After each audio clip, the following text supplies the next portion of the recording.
मंडळी, काँग्रेसचे प्रदेशाध्यक्ष हर्षवर्धन सकपा यांनी आरोप केले आणि पार्थ पवारांचं जमीन घोटाळा प्रकरण चर्चेत आलं.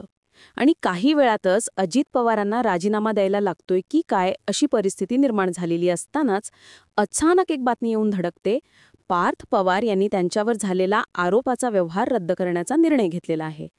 पण त्यासाठी त्यांना 42 कोटी रुपये भरावे लागणार आहेत.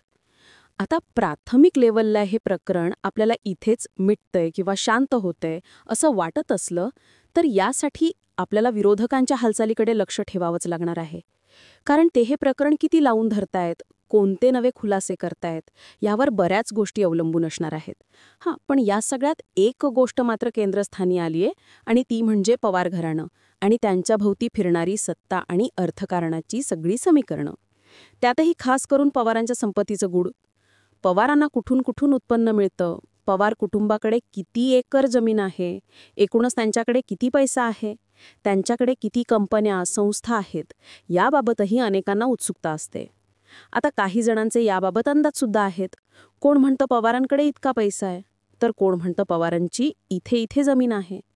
काही जण तर असंही म्हणतात की पवारांची ब्राझील आणि इस्रायलला सुद्धा शेती आहे. अगदीच काय तर अनेक संस्था, साखर कारखाने, कंपन्या त्यांच्या मालकीमध्ये आहेत. पण पवारांचं नाव घेतलं जातं. पण खरं काय ते आता पवारांनाच माहिती. पण एक मात्र नक्की आहे की पवार पुरेसा पैसा कमवून आणि बाळगून आहेत. म्हणूनच आम्ही म्हटलं की चला आपण या प्रश्नाचं उत्तर शोधण्याचा प्रयत्न करूयात की बाबा पवार घराण्याची संपत्ती नेमकी किती आहे, त्यांच्या नेमक्या कोणकोणत्या कंपन्या आहेत. आता याबद्दल आम्हाला काही वेबसाईट्स आणि पवारांनी निवडणूक आयोगाला जमा केलेल्या प्रतिज्ञापत्रातून माहिती मिळाली. त्यामुळे आता आम्ही तुम्हाला जी काही माहिती सांगणार आहोत ती आम्ही निवडणूक आयोग आणि काही प्रतिष्ठित माध्यमांच्या बातम्यांमधून घेतलेली आहे. त्यामुळे या माहितीची कुठल्याही प्रकारे पुष्टी करत नाही. चला तर मग वेळ न घालवता आपल्या व्हिडिओला सुरुवात करूयात. नमस्कार, मी शिवानी पाटील. तुम्हाला तर माहिती आहे आपला आजचा आवाज. मंडळी, ही माहिती ज्येष्ठ नेते शरद पवार, त्यांचे पुतणे राजेंद्र पवार, प्रतापराव पवार, पुतणे अदित पवार, नातू रोहित पवार, पार्थ पवार, योगेंद्र पवार, जय पवार, मुलगी सुप्रिया सुळे, सून सुनेत्रा पवार या सर्वांनी सार्वजनिकरित्या घोषित केलेल्या आर्थिक मालमत्ता, कंपनी, भागीदारी आणि जमिनींच्या मालकींबद्दल आहे. यामध्ये देण्यात आलेली माहिती अधिकृत निवडणूक प्रतिज्ञापत्रे, कॉर्पोरेट नियामक दस्तऐवज, काही कायदेशीर प्रकरणांच्या संदर्भातून तसंच माध्यमातल्या चर्चेत असणाऱ्या गोष्टींमधून घेण्यात आली आहे. चला तर मग वेळ न घालवता व्हिडिओला सुरुवात करूया खुद्द शरद पवार यांच्यापासून. तर बघा, शरद पवार यांनी 2020च्या राज्यसभा निवडणुकीसाठी दाखल केलेल्या प्रतिज्ञापत्रानुसार त्यांची एकूण घोषित मालमत्ता ही 32.76 कोटी रुपये इतकी होती. या मालमत्तेमध्ये 2020च्या मागील 6 वर्षांमध्ये म्हणजे 2014 ते 2020 मध्ये फक्त 60 लाख रुपयांची वाढ नोंदवण्यात आली होती. आता एका राष्ट्रीय पातळीवरच्या नेत्याची 6 वर्षात झालेली संपत्तीमधली ही 60 लाखाची वाढ म्हणजे तुलनेने कमीच आहे असं काही राजकीय जाणकार म्हणतात. आता केंद्रीय मंत्र्यांच्या संदर्भातील जुन्या नोंदीनुसार 2011ला त्यांची मालमत्ता साधारण 12.45 कोटी रुपये दाखवण्यात आली होती, ज्यात रोकड, बँक ठेवी, रोखे म्हणजेच बॉन्ड्स, डिबेंचर्स आणि कंपन्यांमधील शेअर्स यांचा समावेश होता. त्यावेळी त्यांचे शेअर्स आणि रोख्यांमधील गुंतवणूक सुमारे 1.38 कोटी रुपयांची होती, तर बँक ठेवी 91 लाखांच्या होत्या. तसंच 45.61 लाख किमतीचे दागिने आणि 3.58 कोटी किमतीची इतर मालमत्ता त्यांच्या नावी नोंदवली गेलेली होती. आता शरद पवार यांनी यामध्ये 1 कोटी रुपयांची देणी म्हणजेच लायबिलिटीज घोषित केलेल्या होत्या.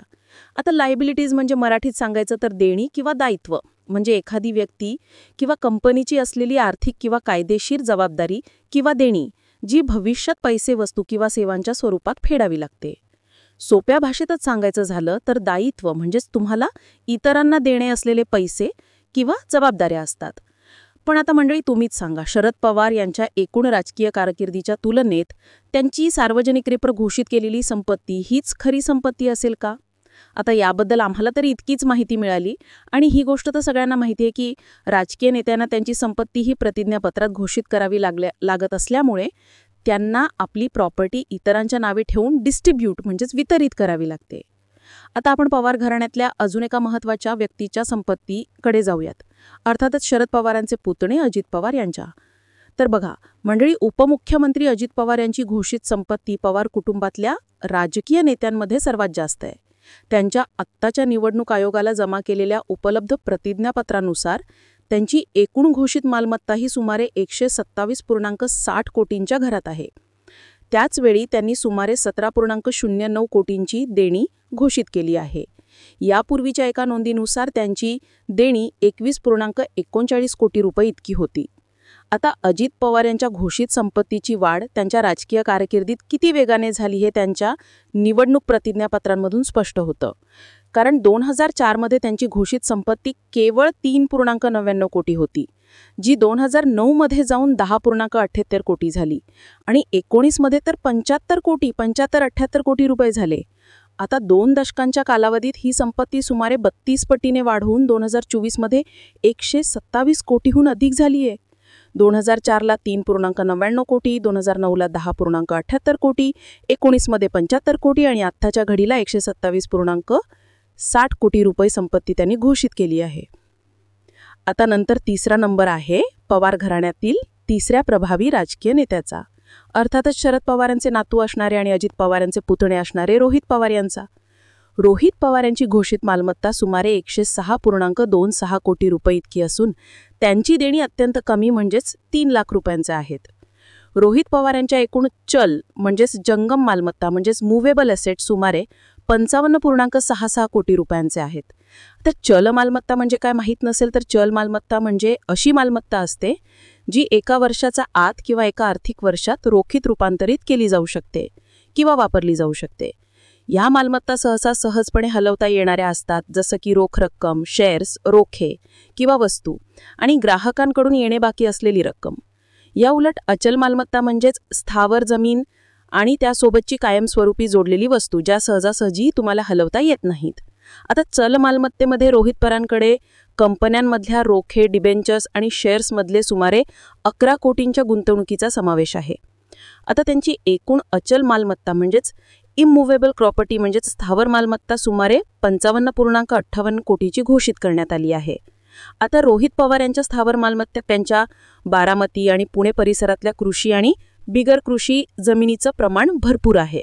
म्हणजे रोहित पवार यांच्या स्वतःच्या आणि त्यांच्या पत्नीच्या नावावर कायनेरीस, बारामती, इंदापूर, पुणे, टाकळी, करमाळा, सोलापूर, थुपटेवाडी, पुरंदर, पुणे आणि इतर महत्त्वाच्या कृषी पट्ट्यांमध्ये सुमारे 5.1 कोटीहून अधिक किमतीचे अनेक भूखंड आहेत. आता बिगर शेतजमिनी म्हणजेच एनए प्लॉट जर आपण बघितले तर बारामती आणि जळूची, पुणे इथे त्यांच्या नावावर 16.42 कोटीहून अधिक किमतीचे भूखंड आहेत. 2 भूखंडांसाठी 0 पेज मिसिंग असा उल्लेख असल्यानं त्यांची एकूण बिगर शेतजमीन मालमत्ता आणखी जास्त असू शकते असं बोललं जातंय. आता त्यांच्या निवासी घरांचा विचार आपण जर केला तर पुण्यातल्या क्लॉरियन पार्क आणि अमनराव पार्क, हडपसर इथल्या मालमत्तांसह तसंच HUF मार्फत वांद्रे पूर्व मुंबई इथल्या जगतविद्या कोऑपरेटिव्ह सोसायटीमध्ये त्यांचा एक फ्लॅट आहे, ज्याची किंमत साधारण 4.23 कोटीच्या घरात आहे. अशा एकूण 28.82 कोटी किमतीच्या मोठ्या निवासी मालमत्ता त्यांच्याकडे आहेत. तर दुसऱ्या बाजूला रोहित पवार यांचे वडील आणि शरद पवारांचे पुतणे राजेंद्र पवार यांनी बारामती ॲग्रिकल्चर डेव्हलपमेंट ट्रस्टच्या माध्यमातून जागतिक पातळीवरील प्रयोगशील शेती बारामतीत केली आहे. कृषी, शैक्षणिक, औद्योगिक, सामाजिक अशा सर्व क्षेत्रात नवनव्या संकल्पना त्यांनी राबवलेल्या आजपर्यंत दिसून आल्या आहेत. राजकारणात नसले तरी त्यांची अशी एक वेगळी ओळख आहेच. राजेंद्र पवार यांचे वडील पद्मश्री आप्पासाहेब पवार हे देशाचे माजी केंद्रीय कृषी मंत्री शरद पवारांचे बंधू आहेत. कृषी क्षेत्रात उल्लेखनीय कार्य केल्याबद्दल राज्याच्या कृषी विभागाच्या वतीने देण्यात येणारा डॉक्टर पंजाबराव देशमुख कृषीरत्न पुरस्कार 2019 हा राजेंद्र पवार यांना मिळालेला आहे. त्यांच्या नावावर बरीच शेतजमीन असल्याचं सुद्धा बोललं जातं, पण त्याबद्दल अधिकृत माहिती आपल्याकडे उपलब्ध नाही आहे. यानंतर आता आपण पवार घराण्यातील 5व्या व्यक्तीची म्हणजेच शरद पवार यांच्या कन्या सुप्रिया सुळे यांच्या संपत्तीची माहिती घेऊयात. तर बघा, सुप्रिया सुळे यांनी लोकसभा निवडणुकीसाठी दाखल केलेल्या त्यांच्या प्रतिज्ञापत्रानुसार सुप्रिया सुळे यांच्याकडे एकूण 166.51 कोटी रुपयांची मालमत्ता आहे. यामध्ये त्यांच्या जंगम आणि स्थावर मालमत्तांचा समावेश आहे. तर बघा, त्यांची 55 लाख रुपयांची देणी म्हणजेच लायबिलिटी सुद्धा आहेत. त्यांनी 5.5 कोटी रुपयांचं वार्षिक उत्पन्न घोषित केलंय. 2019च्या लोकसभा निवडणुकीच्या तुलनेत 2024च्या प्रतिज्ञापत्रानुसार सुप्रिया सुळे यांच्या एकूण मालमत्तेत वाढ झाली आहे. एकूण संपत्ती 140.88 कोटीवरून वाढवून 166.51 कोटी इतकी झाली आहे. म्हणजेच एकूण 25.63 कोटींची निव्वळ वाढ झाली आहे. या कालावधीत त्यांच्यावर असलेली 55 लाख रुपये इतकीच स्थिर राहिली आहेत. मंडळी, सुप्रिया सुळे यांच्या 2019च्या प्रतिज्ञापत्रानुसार त्यांच्या पोर्टफोलिओमध्ये autoline industries limited, Bajaj Hindustan sugar limited, Britannia industries limited, Castrol India limited आणि डाबर इंडिया लिमिटेड सारख्या ब्ल्यू चिप कंपन्यांमध्ये त्यांची तगडी गुंतवणूक होती. या व्यतिरिक्त बँक ठेवींच्या नोंदीमध्ये पुणे जिल्हा मध्यवर्ती सहकारी बँक म्हणजेच PDCC bank, Canara bank, Baramati सहकारी बँक लिमिटेड आणि जनता सहकारी बँक लिमिटेड यासह विविध सहकारी आणि खाजगी बँकांमध्ये त्यांच्या मोठ्या ठेवींचा समावेश आहे. मंडळी, स्थावर मालमत्तांच्या संदर्भात सुळे कुटुंबातील सदस्यांचा वादग्रस्त जमिनीशी संबंध राहिला आहे, असं काही माध्यमांमधल्या आलेल्या बातम्यांमधून समजतं. 2007 मध्ये बॉम्बे हायकोर्टाने शरद पवार, अजित पवार आणि सदानंद सुळे यांच्या नेतृत्वाखालील काही संस्थांना नोटिसा बजावल्या होत्या. महाराष्ट्र कृष्णा व्हॅली डेव्हलपमेंट कॉर्पोरेशनकडून शिक्षण संस्था आणि लवासा कॉर्पोरेशनला जमीन वाटप करताना विशेष अधिकार का देण्यात आले याबद्दल ही नोटीस सुनावण्यात आलेली होती. आता यानंतर पवार घराण्यातील ताचवे व्यक्ती आहेत अजित पवार यांच्या पत्नी असणाऱ्या आणि शरद पवारांच्या सूनबाई सुनेत्रा पवार. मंडळी, निवडणुकीच्या प्रतिज्ञापत्रात दिलेल्या माहितीनुसार सुनेत्रा पवारांकडे एकूण 12,56,58,983 इतक्या रुपयांची जंगम मालमत्ता आहे. सुनेत्रा पवार यांच्या हातात 3,36,450 रुपयांची रोख रक्कम आहे, तर त्यांच्या बँकेतील ठेवीची एकूण रक्कम ही 2,97,76,180 रुपये इतकी आहे. तर अजित पवारांच्या बँकेतील ठेवी या 2,27,64,457 रुपये इतके आहेत. सुनेत्रा पवारांनी वेगवेगळ्या शेअर्समध्ये 15,79,610 रुपये इतकी रक्कम गुंतवलेली आहे, तर बचत योजनांमध्ये 56,76,877 रुपये गुंतवले आहेत. तर 6,05,18,116 रुपयांचं त्यांचं व्याजाचं मूल्य आहे. सुनेत्रा पवारांकडे 34,39,569 रुपये इतक्या रुपयांचं सोन्याचे आणि चांदीचे दागिने आहेत, त्यामध्ये चांदीच्या ताटांचा समावेश आहे. तर त्यांच्याकडे 10,70,000च्या किमतीच्या गाड्या आहेत, त्यामध्ये एक ट्रॅक्टर, 2 ट्रेलर असल्याचं प्रतिज्ञापत्रात नमूद करण्यात आले. सुनेत्रा पवारांकडे 58,39,04,751 रुपयांची एकूण स्थावर मालमत्ता आहे, त्यामध्ये शेतजमीन आणि इतर प्रकारच्या जमिनींचा समावेश होतो. तर अजित पवारांच्या नावे 37,15,70,029 रुपयांची स्थावर मालमत्ता आहे. सुनेत्रा पवारांच्या नावे 12,56,58,983 जंगम मालमत्ता असून अजित पवारांच्या नावे ती 13,256,333 इतकी आहे.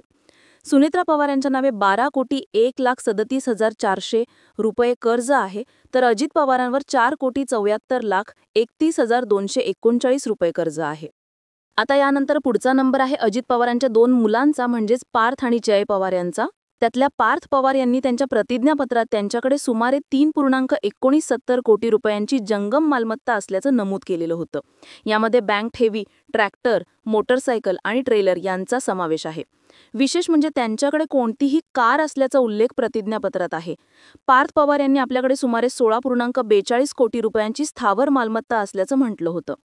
पार्थ पवार यांनी त्यांच्या स्थावर मालमत्तेच्या यादीत पुण्यातील शिवाजीनगर येथील जिजाई बंगला, साधारण किंमत 13,16 कोटी रुपये आणि मुळशी तालुक्यातील घोटावडे येथील एक फार्म हाऊस याचा समावेश केलेला आहे. 2019च्या निवडणुकीत पार्थ पवार यांनी त्यांच्या निवडणूक प्रतिज्ञापत्रात स्वतःची एकूण संपत्ती सुमारे 20.1 कोटी रुपये असल्याचं जाहीर केलेलं होतं. शिवाय त्यांच्यावर 9.36 कोटी रुपये कर्जही असल्याचं त्यांनी जाहीर केलेलं होतं. यामध्ये त्यांनी आई सुनिंद्रा पवार यांच्याकडून 7.3 कोटी रुपये आणि धाकटा भाऊ जय पवार यांच्याकडून 2.23 कोटी रुपये कर्ज म्हणून घेतल्याचा उल्लेख आहे. पार्थ पवार यांची बँक खाती प्रामुख्याने पुणे जिल्हा सहकारी बँक, बारामती सहकारी बँक, अनंत नागरी सहकारी बँक आणि शारदा ग्रामीण बिगर शेती सहकारी पतसंस्था यांच्याशी निगडीत आहे.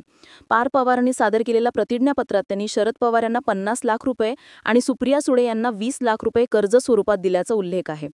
वरील आकडे 2019च्या निवडणूक प्रतिज्ञापत्रावर आधारित आहेत आणि त्यात बदल झाले असण्याची शक्यता तर आहेच. 2019 नंतरच्या निवडणूक निवडणुकीत पार्थ पवार यांनी निवडणूक लढवली नसल्याने त्यांच्या संपत्तीचा अद्ययावत तपशील सार्वजनिकरित्या उपलब्ध नाहीये.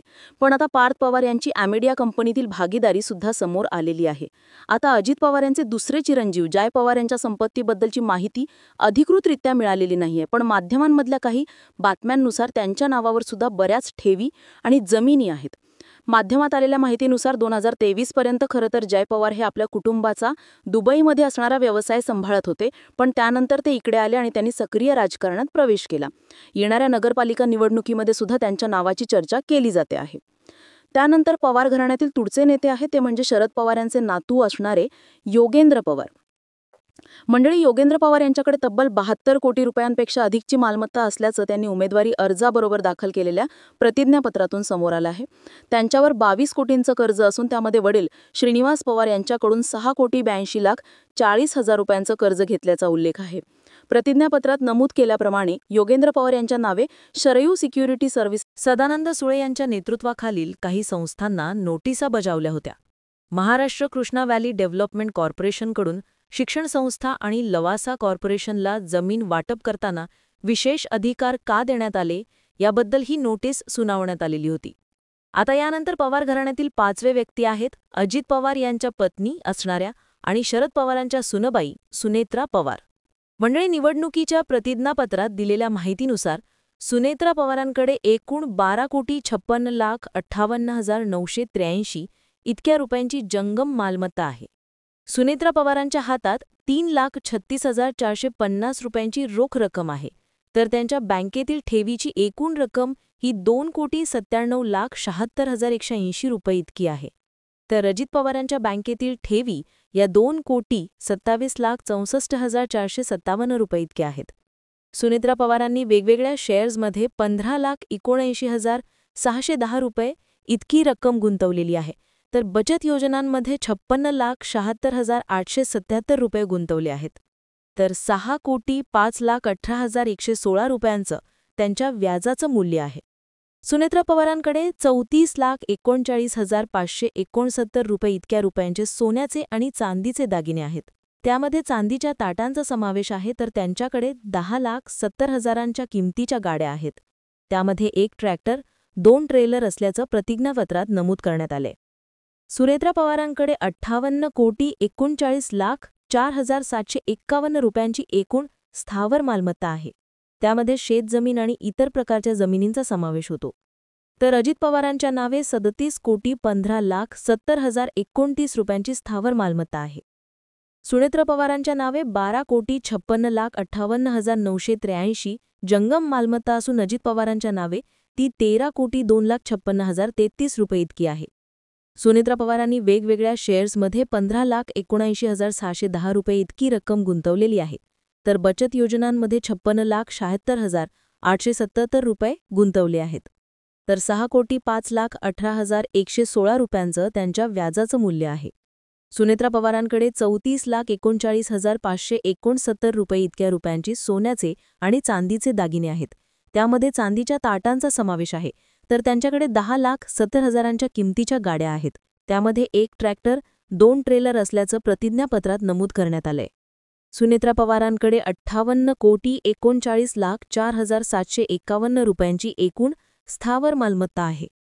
त्यामध्ये शेतजमीन आणि इतर प्रकारच्या जमिनींचा समावेश होतो. तर अजित पवारांच्या नावे 37,15,70,029 रुपयांची स्थावर मालमत्ता आहे. सुनेत्रा पवारांच्या नावे 12,56,58,983 जंगम मालमत्ता असून अजित पवारांच्या नावे ती 13,02,56,033 रुपये इतकी आहे. सुनेत्रा पवारां यांच्यावर 12,01,03,74 रुपये कर्ज आहे, तर अजित पवारांवर 4,74,31,239 रुपये कर्ज आहे. आता नंतर पुढचा नंबर आहे अजित पवार यांच्या 2 मुलांचा, म्हणजे पार्थ आणि जय पवार यांचा. त्यातला पार्थ पवार यांनी त्यांच्या प्रतिज्ञापत्रात त्यांच्याकडे सुमारे 3.19 कोटी रुपयांची जंगम मालमत्ता असल्याचं नमूद केलेलं होतं. यामध्ये बँक ठेवी, ट्रॅक्टर, मोटरसायकल आणि ट्रेलर यांचा समावेश आहे. विशेष म्हणजे त्यांच्याकडे कोणतीही कार असल्याचा उल्लेख प्रतिज्ञापत्रात नाहीये. पार्थ पवार यांनी आपल्याकडे सुमारे 16.42 कोटी रुपयांची स्थावर मालमत्ता असल्याचं म्हटलं होतं. पार्थ पवार यांनी त्यांच्या स्थावर मालमत्तेच्या यादीत पुण्यातील शिवाजीनगर येथील जिजाई बंगला साधारण किंमत 13.16 कोटी रुपये आणि मुळशी तालुक्यातील घोटावडे येथील एक फार्म हाऊस याचा समावेश केलाय. 2019च्या निवडणुकीत पार्थ पवार यांनी त्यांच्या निवडणूक प्रतिज्ञापत्रात स्वतःची एकूण संपत्ती सुमारे 20.1 कोटी रुपये असल्याचं जाहीर केलेलं होतं. शिवाय त्यांच्यावर 9.36 कोटी रुपये कर्जही असल्याचं त्यांनी जाहीर केलेलं होतं. यामध्ये त्यांनी आई सुनिंद्रा पवार यांच्याकडून 7.3 कोटी रुपये आणि धाकटा भाऊ जय पवार यांच्याकडून 2.23 कोटी रुपये कर्ज म्हणून घेतल्याचा उल्लेख आहे. पार्थ पवार यांची बँक खाती प्रामुख्याने पुणे जिल्हा सहकारी बँक, बारामती सहकारी बँक, अनंत नागरी सहकारी बँक आणि शारदा ग्रामीण बिगर शेती सहकारी पतसंस्था यांच्याशी निगडीत आहेत. पार्थ पवारांनी सादर केलेल्या प्रतिज्ञापत्रात त्यांनी शरद पवार यांना 50 लाख रुपये आणि सुप्रिया सुळे यांना 20 लाख रुपये कर्ज स्वरूपात दिल्याचा उल्लेख आहे. वरील आकडे 2019च्या निवडणूक प्रतिज्ञापत्रावर आधारित आहेत आणि त्यात बदल झाले असण्याची शक्यता आहे. 2019 नंतरच्या निवडणुकीत पार्थ पवार यांनी निवडणूक लढवली नसल्यानं त्यांच्या संपत्तीचा अद्ययावत तपशील सार्वजनिकरित्या उपलब्ध नाहीये. पण आता पार्थ पवार यांची अमेडिया कंपनीतील भागीदारीसुद्धा समोर आलेली आहे. आता अजित पवारांचे दुसरे चिरंजीव जय पवार यांच्या संपत्तीबद्दलची माहिती अधिकृतरित्या मिळालेली नाहीये. पण माध्यमांमधल्या काही बातम्यांनुसार त्यांच्या नावावर सुद्धा बऱ्याच ठेवी आणि जमिनी आहेत. माध्यमात आलेल्या माहितीनुसार 2023 पर्यंत खरं तर जय पवार हे आपल्या कुटुंबाचं दुबईमध्ये असणारा व्यवसाय सांभाळत होते. पण त्यानंतर ते इकडे आले आणि त्यांनी सक्रिय राजकारणात प्रवेश केला. येणाऱ्या नगरपालिका निवडणुकीमध्ये सुद्धा त्यांच्या नावाची चर्चा केली जात आहे. त्यानंतर पवार घराण्यातील पुढचे नेते आहेत ते म्हणजे शरद पवार यांचे नातू असणारे योगेंद्र पवार. योगेंद्र पवार यांच्याकडे तब्बल 72 कोटी रुपयांपेक्षा अधिकची मालमत्ता असल्याचं त्यांनी उमेदवारी अर्जाबरोबर दाखल केलेल्या प्रतिज्ञापत्रातून समोर आलं आहे. त्यांच्यावर 22 कोटींचं कर्ज असून त्यामध्ये वडील श्रीनिवास पवार यांच्याकडून 6,82,40,00,000 रुपयांचं कर्ज घेतल्याचा उल्लेख आहे. प्रतिज्ञापत्रात नमूद केल्याप्रमाणे योगेंद्र पवार यांच्या नावे Sharayu Security Services Private Limited आणि देवगिरी ट्रान्सपोर्ट कंपनीमध्ये 50% पार्टनरशिप तत्वावर मालकत्व असून त्यांच्याकडे 39,400 रुपये